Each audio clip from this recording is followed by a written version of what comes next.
Legend lives on from the Chippewa down the Great Lake they call Kitchee-Cooney. The lake is said never gives up its dead, and the skies in November turn gloomy. With a load of iron ore 26,000 tons more than the Edmund Fitzgerald they empty. That good ship and true was a bond to be true. The gales in November came early.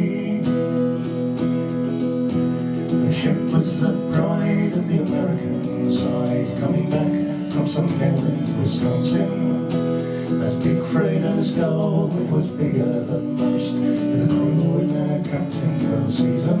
Concluding some terms with a couple of steel firms, they set sail, fully loaded for Cleveland.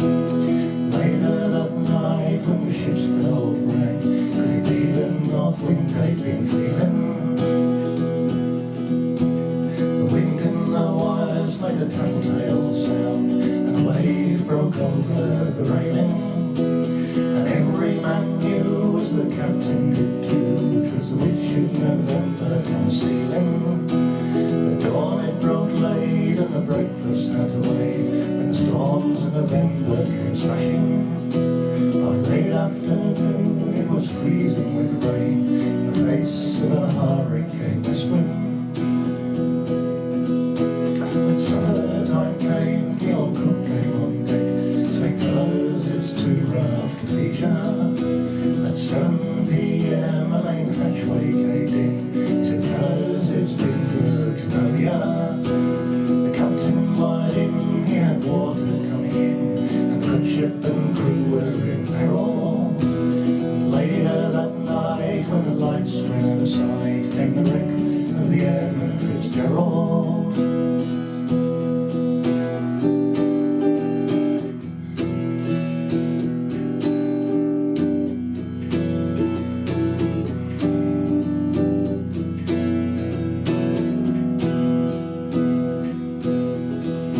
Does anyone know where the love of God goes when the waves turn a minutes to hours? The searchers all say they have made Whitefish Bay. They put 15 more miles behind them.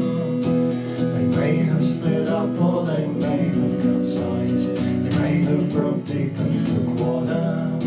But all that remains are the faces and names of the sons and the wives and the daughters. In a dusty old hall in Detroit they prayed at the Maritime Sailors Cathedral. The church bells rang out 29 times for each man on the Edmund Fitzgerald. The legend lives on from the Chippewa on down the Great Lake they call Kitchee-Cooney. Superior, they say, never gives up its dead, when the skies of November turn gloomy.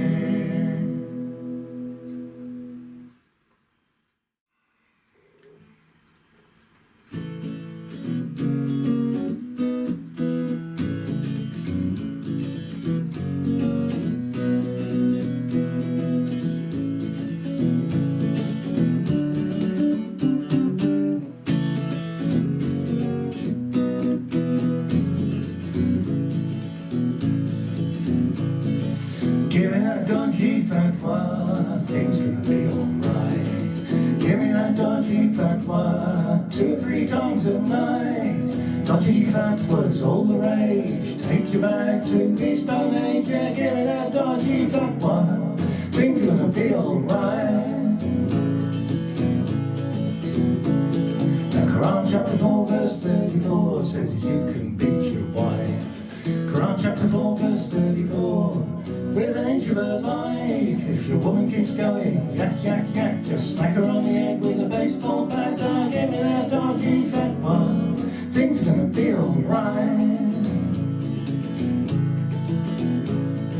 Quran chapter 5 verse 51 says you cannot be friends. Quran chapter 5 verse 51, with the Jews or Christians.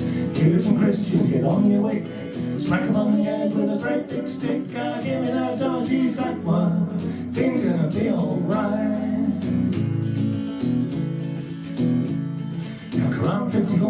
37 says you can kill the gays. Quran chapter 4 verse 57, in the most ingenious ways, homosexuals, don't you pride, thrown right off that mountainside. Give me that dodgy fatwa, think gonna be alright. Now Quran chapter 9 verse 29 says you can kill the Jews. Quran chapter 9 verse 29, and the Christians too. If Jews and Christians make you bored, just cut off their heads with a great big sword. Give me that dodgy fatwa, things gonna be alright. Yeah, give me that dodgy fatwa, things gonna be alright. Give me that dodgy fatwa, now I don't see the light. Wonders they will never cease. Islam is the region of peace. Give me that dodgy fatwa, things gonna be alright. Yeah.